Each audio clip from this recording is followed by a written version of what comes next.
Hello everyone and welcome back to TowerGate. It is TowerGate day number 793, 793, Sunday, May the 26th, 2019. Thank you so much for tuning in. Alrighty, let's get started. A lot to get to today. This is some of this information I have for you today is some of it's going to be a little hard to comprehend because it gets a little confusing. I'll do my very best, but it may require some additional research to get some more background to try to understand. I just don't have time to go through deep background on some of these stories, so some things might confuse you, and at which point I recommend you just do a little Google searching for a little background to help you in the areas where you may be not connecting the dots. But I'll do my best. But let's start off with the first thing that's probably the headline grabber today, and that would be the headline that Svetlana Lakova has filed a lawsuit against deep state spy Stefan Halper, the Fat Man, also the Washington Post, the New York Times, and MSNBC. The lawsuit is at least $25 million, but likely more, and it is being filed because Lakova is claiming that the previous individuals I named conspired to create a false narrative that she approached the DIA director, Mike Flynn, on behalf of Russian intelligence at a seminar in London in 2014, and that Flynn and Lakova had an intimate relationship. Okay, so if you go to my timeline, the very first entry on my timeline, which now takes about 4 hours to read through, if you go back to the very first entry in my TowerGate timeline is this story about Mike Flynn. Okay, so many of you are familiar with this woman, Svetlana Lakova. She is a sort of a researcher, hangs out there at the London Center in Cambridge, and she does these seminars, and so she knows all these people Halper and Steele and all these people like that. But she is of Russian descent, but she speaks, pretty good English like a British person. She lives in London. She has a boyfriend. She vehemently denies that she and Flynn had any type of a fling or anything like that. They just spoke. We know that Stefan Halper arranged for Flynn and Lakova to be seated next to one another, and Christopher Steele was sitting right behind them taking notes as he was eavesdropping.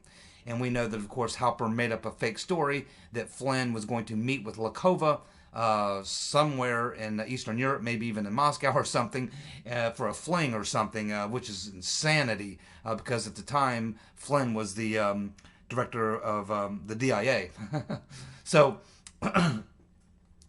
this story never should have made it past the front doors of the embassy in London. They should have laughed Halper out of the room. But no, that's not what they did. They took the information, they wrote it down, and they passed it on to Mr. Potato Head. So clearly this was a gigantic hoax, another big fat lie by the fat man, Stefan Halper, and swallowed by Mr. Potato Head, who either has to be stupid or totally corrupt, and I think it could be a little bit of both. But anyhow, that's the news of the day. Svetlana Lakova filing this, I assume it's a defamation lawsuit, and I think the suit was filed in Washington, if I'm not mistaken. So it looks like now that this is going to find its way as a civil matter. And of course, we know what happens in civil matters: depositions, which means that Stefan Halper, the Washington Post, the New York Times, and MSNBC are all going to be deposed about how they knew and what they knew and where they got it from, all this story about Flynn and Lakova. Of course, we know the source of the story was Stefan Halper. So where did they all get this information? Was it given to them directly from Halper? Was it passed along to someone else and then given to them? So the source, the person between Halper and these entities, Washington Post, New York Times, and MSNBC, is probably going to be a very interesting revelation, don't you think? I find it hard to believe that Halper himself would go to these people. He probably would use an intermediary. He was probably feeding his information back to the intelligence community, and it's very likely that this is just one of many leaks from the intelligence community, maybe Brennan himself, to these so-called media organizations, the fake news organizations, and they ran with the story.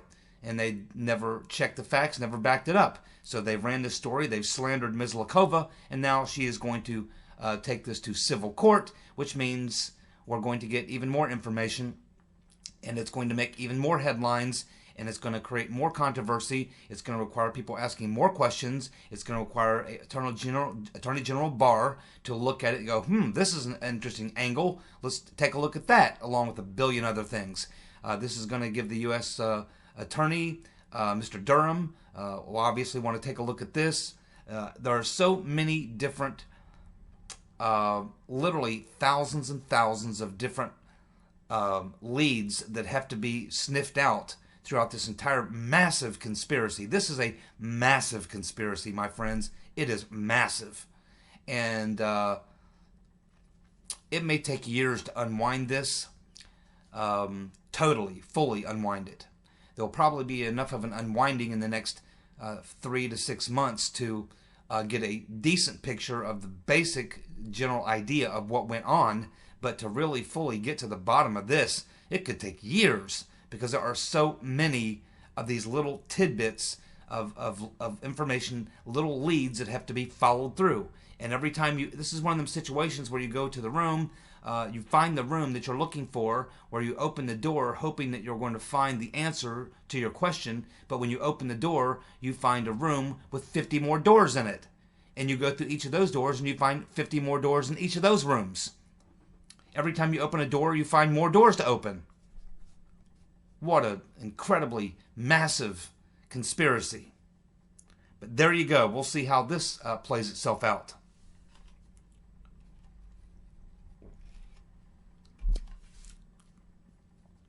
The Washington Examiner.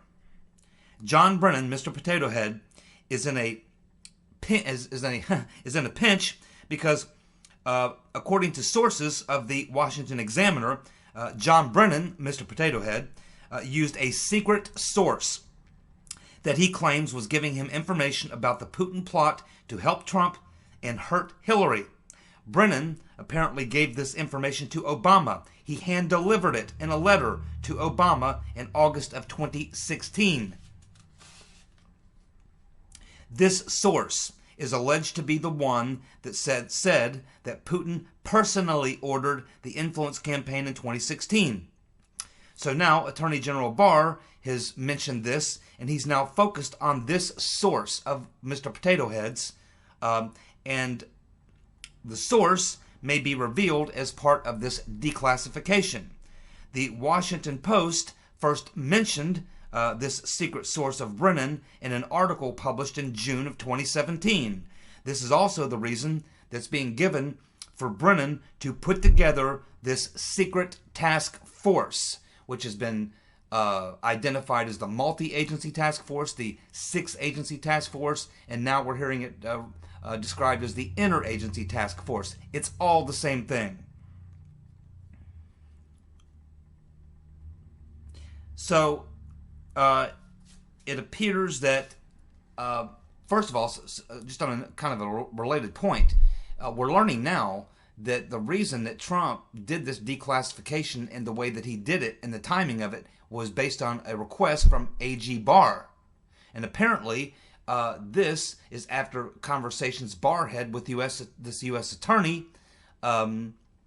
Durham. For the reasons that I went through yesterday about smoking people out and bringing them to the surface, this is exactly the tactic that Durham and Barr have decided to go after now to speed up the process. And so it was Durham and Barr having a discussion, and they agreed that the best thing that could happen for their investigation is for, number one, Trump to declassify everything, and then to allow Barr to decide what actually gets released. So the declassification of everything stops the deep state from blocking Barr and the U.S. Attorney, Durham, from getting cock-blocked and getting information, because that's likely what's been happening, and the ability to release these documents or make sure that they're unredacted in the Horowitz report when it comes out is designed to shake up the perps, the conspirators, and to rattle them and to force them to get nervous and to start talking or coming in volunteering information, looking for deals, to start sticking knives in each other's backs, to start going out and making public statements which could incriminate themselves or reveal information that may be important in the investigation, answer some questions that are not answered with documents. So there's a major strategy behind Trump's declassification, the timing and the way it was done, and the timing and how it was done. Both very important here. And it's A.G. Barr and Mr. Durham that were behind the impetus of Trump's decision. Next up, the secret source close to Putin. Oh yes. I think we're going to find that the secret source close to Putin was actually Christopher Steele. Brennan is just, I think, a bit on more crap from Christopher Steele. Or maybe it was Misfit, or maybe it was even Daniel Jones. Remember him? I seriously doubt that we're going to find out that this secret source of Brennan's turns out to be a real high-level Russian intelligence operative or someone like that. It's going to turn out to be some idiot like Christopher Steele, or maybe Chalupa, or one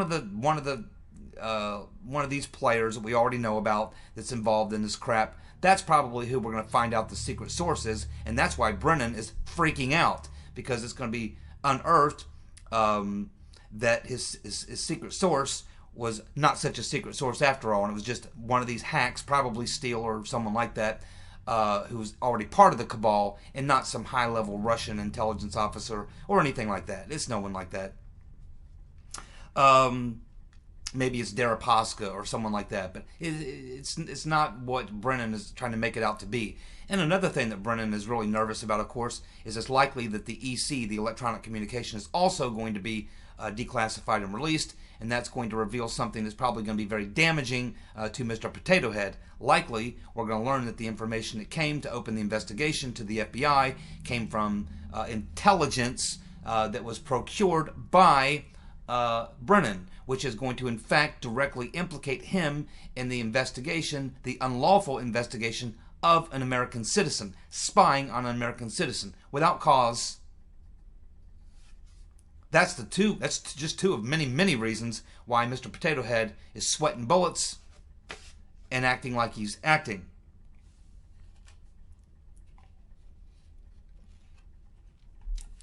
More information on the Samantha Powers unmaskings. We're getting more information now about what, so we learned yesterday that it had something to do with the Obama administration wanting to create problems with Netanyahu and the Israeli elections.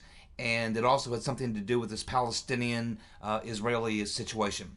And now we're getting more clear detail on that, and it appears that the specific thing that was going on here was that there was a resolution in the UN that they were trying to pass to kind of censor Israel for building new settlements in the West Bank. And so they were going to have this vote. And so Obama people were working hard at the UN to get together the votes to pass this resolution to point the finger and criticize or censor in some way Israel for building these new settlements. At the same exact time, the Trump administration, who was in the process, Trump already won the election but was not yet president, it was in the transition period, he had his people on the side of Israel, and so they were trying to get out ahead of this thing, and they were trying to make contacts with sources at the UN, the same sources that Obama administration was working to contact, to try to let them know that, hey, Obama's on his way out. In a couple of weeks, we're going to be the new administration, and we want you to know that we don't agree with this vote. We side with Israel on here, that they should be able to build in the West Bank or whatever. Now, whatever you think about that issue, you support it, don't support it, whatever. It's not important here at this time. So that's the backdrop of what was happening. So we now have more information on Samantha Powers' unmaskings. It starts with a December 2015 report that Obama was intercepting communications between Netanyahu and U.S. lawmakers. December 2015 report that Obama was intercepting communications between Netanyahu and U.S. lawmakers. This had to do with the Iran nuke deal and the UN vote on the Israeli-Palestinian settlement issue, and the vote that was at hand at the UN. At the same time, Trump's transition team was working against the UN resolution in defense of Israel. Michael Flynn and Nikki Haley were working the phones to advance the incoming administration's position, the opposite of Obama's position. Haley even tried contacting Samantha Powers to get contact information on UN representatives in Egypt and the UK. Samantha Powers refused to take or would not take the call from Nikki Haley. So the Obama administration, that would be Susan Rice and Samantha Powers, began unmasking all calls where the topic of Israeli settlements was mentioned. Michael Flynn's name came up in this query. Once Flynn was identified, the information was given to Silly Sally Yates, who then opened the Logan Act investigation on Flynn. And D&I Coates has now reviewed all of the unmaskings that were in question, about 300 of them, and that is why Barr requested that Trump give him authority to release declassified information after Trump issued the disclosure declassification order. This is what Sarah Carter has been reporting on. Okay, so we talked a long time ago about the late fall of 2015. They're doing these 702 queries through the NSA. Mike Rogers discovers this. He has these queries audited, finds out 85%, I believe 85% were illegal. He goes to the FISA court, and he eventually shuts the program down.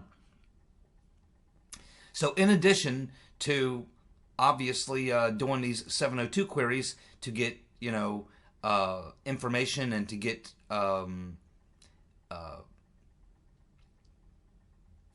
communications of Trump people around Trump, probably other Republicans in the field. In addition to all this, they were specifically also focused on using this about query in order to see, because the NSA can go in and they can type in a phrase into their search, just a phrase, and it will literally pull up any communications where that phrase was used.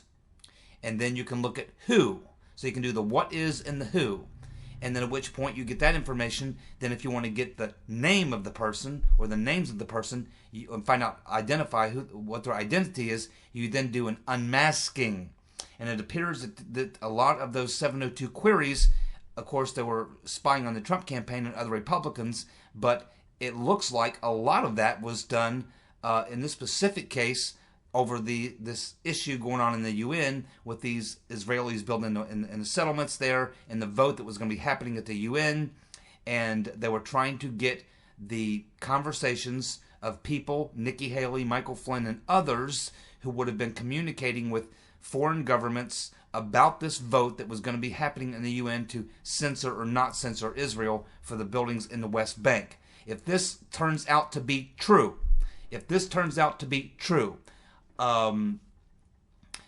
Samantha Power, Susan Rice, and unless they take the fall for Obama, I can't imagine they're going to say that he didn't know about it. He had to know about it.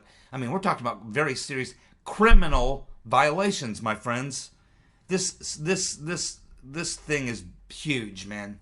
It's bigger than I ever imagined. Unbelievable. So much information. Now, let's get to something I really haven't talked much about. I've been looking at this for the past 2 or 3 days since I first heard about it.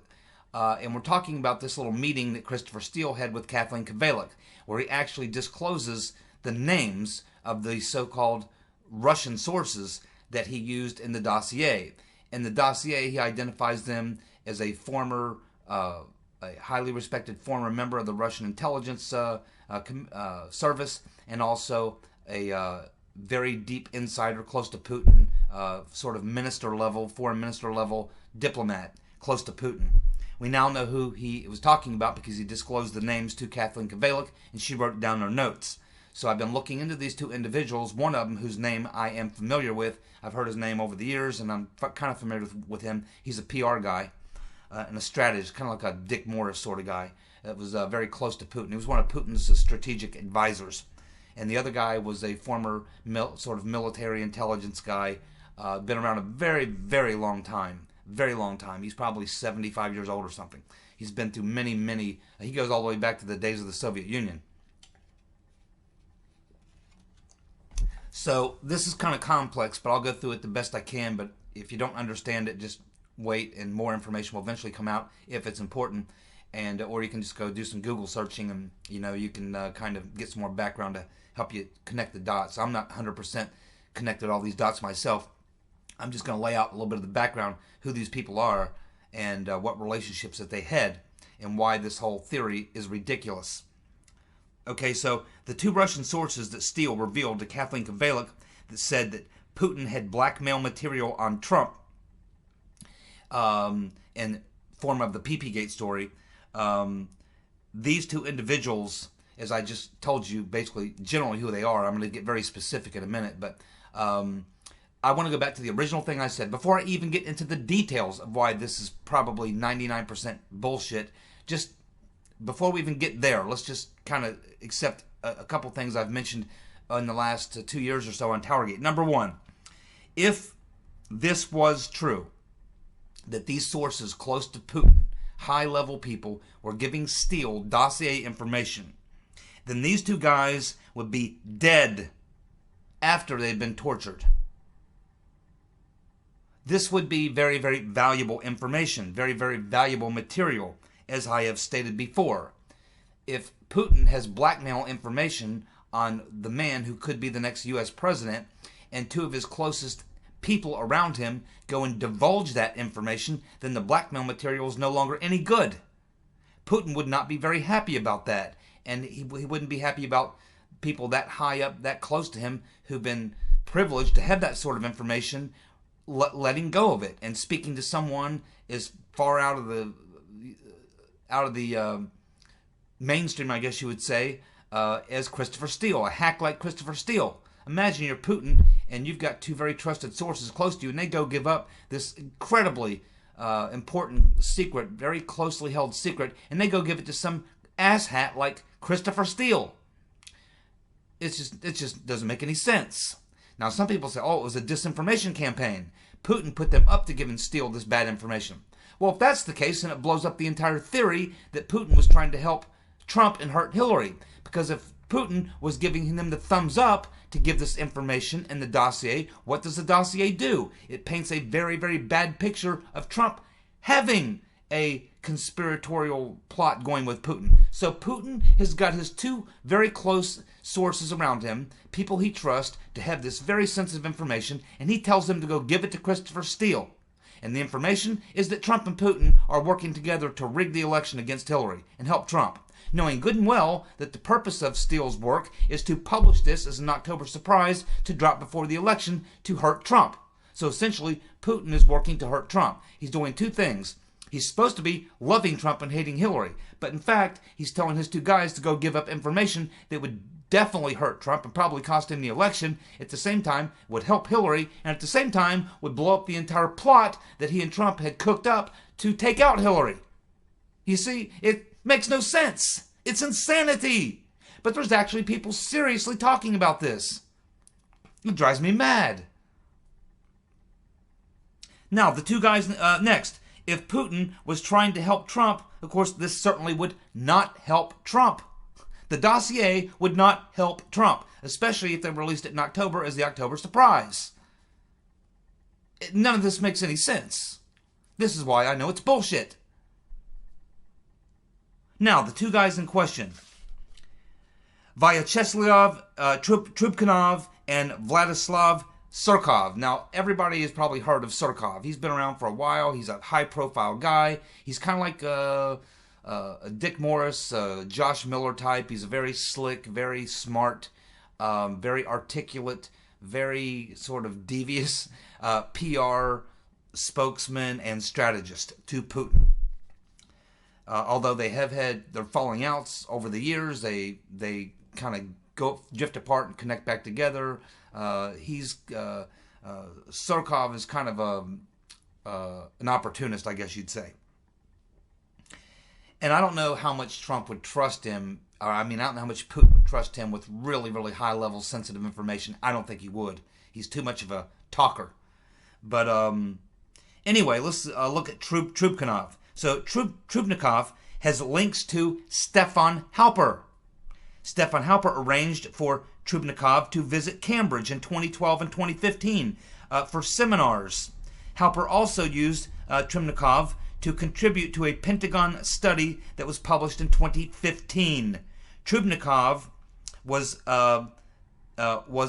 formerly the head of Russia's SUR intelligence service from 1990 to 2000. But he's a loyal Russian. He's a loyal Russian. And we're told that Stefan Halper hates the Russians. So that's who Trubnikov is. So if Trubnikov is one of Steele's sources, then his links are to Stefan Halper and to other people there at Cambridge. He was a high-level Russian diplomat and head of the intelligence service there. But I can assure you that Mr. Trubnikov, as long as he has been around, and he's about 75, he goes all the way back to the days of the Soviet Union, he's not spilling out secrets from Putin's government or things that information that he held when he was in that position. For one very good reason. He would be dead. The Russians kill people who talk. They're spies who talk. Former spies who talk. Ministry officials who talk. They don't take that stuff very lightly, especially Putin himself. Not to mention, you have to understand how Russian intelligence works and has always worked. When you have a Russian spy, and he is doing his thing, doing what he's supposed to be doing as a Russian spy, there will be at least 2 to 5 layers of additional spies, each one watching the other. So if the Russian has a spy operating in the U.S., they have another spy who's watching him to make sure that he doesn't get turned or to make sure that he stays on the straight and narrow. Then they have another spy watching the spy who's watching the spy. And then they'll have another spy watching the spy, watching the spy, watching the spy. They use multi-layers of spies who spy on their own spies to make sure that their spies are not being turned or are not talking out of turn or getting loose lips, saying things they shouldn't be saying, talking to Western journalists, talking to people in think tanks, talking to people at seminars in Cambridge. The life expectancy of a loose-lipped former intelligence official in Russia is hours. Then we get into Surkov, who we know quite a bit about. He was the advisor to Putin, the former chief of staff to Putin, the deputy prime minister from 2011 to 2013. He was a special advisor to Putin on Ukraine. And he's a big supporter of the East Ukrainians in complete opposition to the United States, the Obama administration, and the UN. They hate him. They blame him for trying to thwart the Maidan coup. They blame him for a lot of the strategy, PR and propaganda strategy used in Ukraine. He is hated by the United States for the most part, although there have been multiple times through the years where he has worked in delegations with American officials because that's who the Russians say that they're putting forth. So, he was on the board also at Rosprom and Alpha Bank. He was on the board of Alpha Bank. Remember them? Obama froze Surkov's assets in 2014 along with 10 other Russians, and he was banned from entering the United States. Surkov is a PR guy, as I said. He spins narratives. He was a key advisor to Putin on Ukraine. He hates and is hated by the Atlanticists. The Atlanticists are the anti-Putin folks who hang out at the EU and are always working with the EU and Western intelligence agencies to oppose Putin in everything he does. Surkov is on the completely other side of the Ukraine issue from the EU, the US, and the UK. And people who think like Christopher Steele, certainly Christopher Steele and Mr. Surkov would not be buddies. They would disagree on damn near everything. They would not trust each other. They certainly wouldn't like each other. Yet we're supposed to believe that Surkov is giving this sensitive, highly sensitive information to Christopher Steele, someone who's ideologically and politically opposed to Surkov in every way imaginable. So why would he talk to Christopher Steele? Surkov has close relationships with Obama advisor Michael McFaul. And it's not a friendly, warm relationship. It's just that they were forced to work together at the UN. They didn't like each other, but they were forced to work together. Now, Michael McFaul was the Obama's ambassador to Russia. And his associations are, of course, that he was a very close friend of Susan Rice. They were very close friends going all the way back to the time that they were classmates at Stanford. And their careers have sidetracked as Samantha Rice has brought him along throughout his entire career.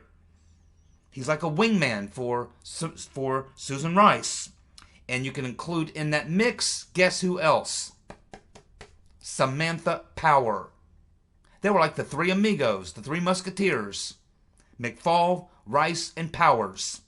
All met at Stanford, were all involved in the same groups at Stanford, and they've all stayed closely aligned throughout their careers together. These people are basically Rice's underlings that she brought into the Obama administration. McFaul teamed with Surkov in 2009 to create the McFaul-Surkov Commission, which went nowhere because, of course, they hate each other. And McFaul said that all Surkov did was try to obstruct the efforts that they were trying to make on this commission. McFaul was Obama's advisor to Russia. Remember that 8 days after the Tower meeting with Trump Jr., Manafort, and Kushner, where Veselnitskaya was there, remember that 8 days after that Trump Tower meeting, Veselnitskaya was seen sitting right behind Michael McFaul in the front row and center, a seat that is specifically set aside for the family and friends of the ambassador, Mike McFaul. Why is McFaul giving Veselnitskaya the front and center seat, best seat in the House, right behind him for these congressional hearings on Russia, 8 days after the Trump Tower meeting? Then after the Trump-Russia story came out, Putin offered to cooperate on his end to get to the bottom of the hoax. And he thought that, and he said, yeah, we'd love to help you investigate the Russian hoax. We'll investigate it on our end as well. And we would like permission to speak to certain individuals. And so one of the people that he was asking permission to interview was Michael McFaul. And to the UK, he was requesting that they allow Russian officials to interview Christopher Steele. There were no friends of Steele. The Russians, Putin, no friends of Steele. They wanted to interview Steele and McFaul and get the goods on him, along with some other people. Doesn't sound like it works very well with the Trump-Putin plot, does it? Or that Steele was, or that Putin was using one of these Russian friends of his to play a misinformation game with Steele. None of this stuff adds up. It's total bullshit. The evidence is clear. Steele is lying about his two Russian sources. And how do we know that he's lying about the two Russian sources? They're still alive. A disinformation campaign. Makes no sense whatsoever. Total bullshit. Total bullshit. I hope not too many smart people go down that road. They just need to stop and think about it. Do a little research and put two and two together, man. You cannot make these two ends meet. It just doesn't work. It doesn't work for many, many reasons. I don't have time to go through them all. Thank you so much for tuning in to today's video. Let's see, this is... Yes, I am going to do a video for Memorial Day, and I want to focus on mostly how I would approach the investigation at this point if I were the guy running it. Just to have a little fun on Memorial Day. Thank you so much for tuning in. See you guys tomorrow. Bye.